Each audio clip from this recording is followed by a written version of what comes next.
Praise the Lord. मेरा नाम Robinson है।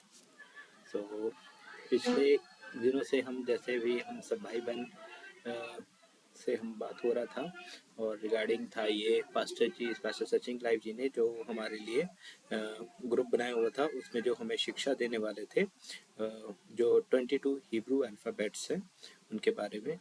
तो मेरे ऐसे मन में विचार आया मैं कि क्यों ना जब पास्टर जी क्लास देंगे उससे पहले क्यों ना हम सब भाई बहन थोड़ी थोड़ी हम स्टडी कर लें या कुछ ऐसी तैयारी कर लें जिससे भाई हमारा जो स्टडी है और भी अच्छे से प्रिपेयर हो जाए।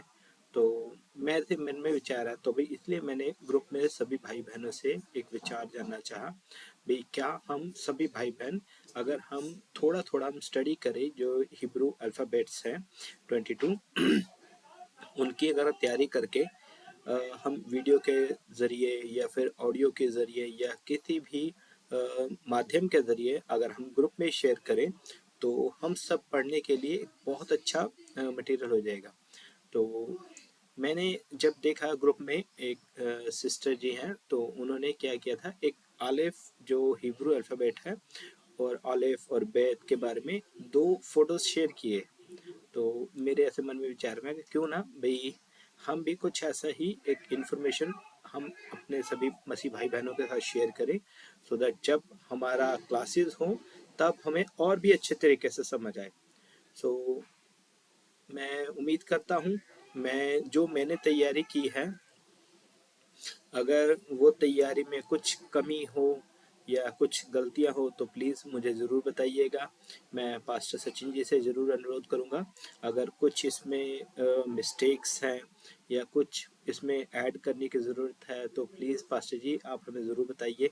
देखिए हम स्टूडेंट्स हैं, तो अगर जब सीखते हैं तो अगर हम सेल्फ स्टडीज़ करते हैं, सेल्फ स्टडीज़ के हमारे देखो कॉलेज या स्कूल टाइम में हमारा क्या होता था भी हम जैसे ना भी फ्रेंड्स अपनी ग्रुप स्टडीज़ करते थे। जब एग्ज़ाम के दिन आता था तो हम ग्रुप स्टडीज़ करते होते थे, तो उसमें हम देखते थे भी हाँ अगर भाई आपको ये चीज़ आ गई है तो हम दूसरे को भी बता देते थे।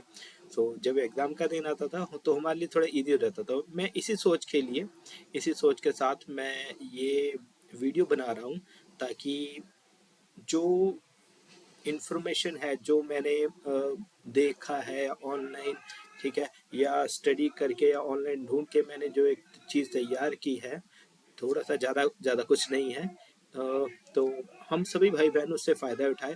और मुझे अच्छा लगेगा पास्टर जी अगर इस पे आप अपनी टिप्पणी दे भी, अगर कुछ मैंने गलत की बोला है या कुछ सही बोला है तो उससे क्या है हमारे एक जो पढ़ाई करने के अंदर जो स्टडीज़ के अंदर हमें इसको बेनिफिट मिलेगा।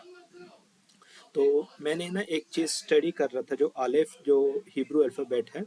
तो जब स्टार्टिंग में पास्टर जी ने स्टार्ट ही किया था, जब हमारा पहला वीडियो हुआ था तब मैंने जो भजन संहिता 119, तो उसमें जो चेक किया था मैंने बाइबल के अंदर देख रहा था उसके अंदर वो 22 हिब्रू अल्फ़ाबेट लिखे हुआ है, आलेफ बेत गेमेल, ठीक है, योद और ताव, बहुत सारे 22 हिब्रू अल्फ़ाबेट लिखे हुए हैं।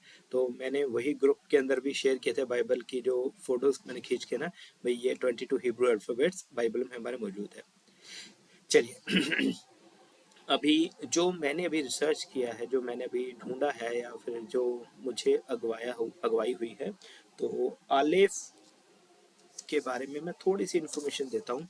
तो आलेफ जो है ये एक है, क्या है, एक अल्फ़ाबेट है, अक्षर है जिसका जो अंकमान है और न्यूमेरिकल वैल्यू इसकी एक है। जो हिब्रू के अंदर प्राचीन हिब्रू के अंदर जो आलेफ क्या था, शक्ति का और नेतृत्व का जो प्रतीक माना जाता था। इसकी जो लिखावट होती थी वो एक जो बैल होता है ना, बैल के सींग की तरह होती थी, मतलब जो बैल को प्रेजेंट करता था। जब खेत जोता जाता है तब बैल उस खेत को जोतता है और शुरुआत वही करता है, क्योंकि वो आरंभ करता है इसीलिए इसको फर्स्ट पे रखा गया है। और इसकी जो हम देखते हैं बाइबल से वैसे जो देखते हैं, बाइबल में देखते हैं व्यवस्था विवरण, व्यवस्था विवरण के अंदर हम उसका जो 6 के 4 में पढ़ते हैं तो उसमें लिखा है सुन इज़राइल तेरा परमेश्वर यहोवा एक ही परमेश्वर है। तो उसके अंदर हम देखते हैं जो इब्रानी के अंदर जो बोलते हैं शमा इज़राइल अदोनाय अदोनाय एलोहीनो एखाद, जो वर्ड एखाद है वो एक एकता को दिखाता है, मतलब एकता को, मतलब परमेश्वर एक ही है। और इसके अंदर जो एक जो मैं चीज देखी थी, जो जो हम देखते हैं ना इसमें मसीह जो संकेत दिखता ना, प्रभु यीशु ने जो हम देखते हैं प्रकाशित वाक्य उसका 22 का 13 के अंदर हम जब देखते हैं प्रभु यीशु ने क्या है, भी भी आदि और अंत मैं हूँ, अल्फा और ओमेगा मैं हूँ। ये जो अल्फा और ओमेगा है ये वैसे कहा गया ग्रीक में है, अल्फा उनका फर्स्ट लेटर है और ओमेगा उनका लास्ट लेटर है। तो स्टार्टिंग और एंड, आदि और अंत, प्रभु यीशु ने कहा मैं हूँ। तो हम देखते हैं उसके अंदर जो अल्फा है ये ग्रीक वर्ड है, अल्फा जो है ग्रीक वर्ड है। इसका जो इब्रानी के अंदर, इब्रानी में जब बोला जाता है उसे अलेफ ही बोला जाता है, अलेफ ही बोला जाता है। सो ये छोटी सी इंफॉर्मेशन थी भाई, मैं चाहता था भाई हम भाई बहनों के साथ मैं शेयर करूं आलेफ के बारे में। परमेश्वर ही शुरुआत है, परमेश्वर ही आरंभ है। अब अब इसमें जो इब्रानी के अंदर जो बैल का चित्र दिखाया गया, जैसे हम जो कृषि करते हैं उनको पता होता है भी, जब एक खेत होता है, खेत को जब जोता जाता है वो बैल की शक्ति के द्वारा, बैल के द्वारा ही स्टार्ट होता है।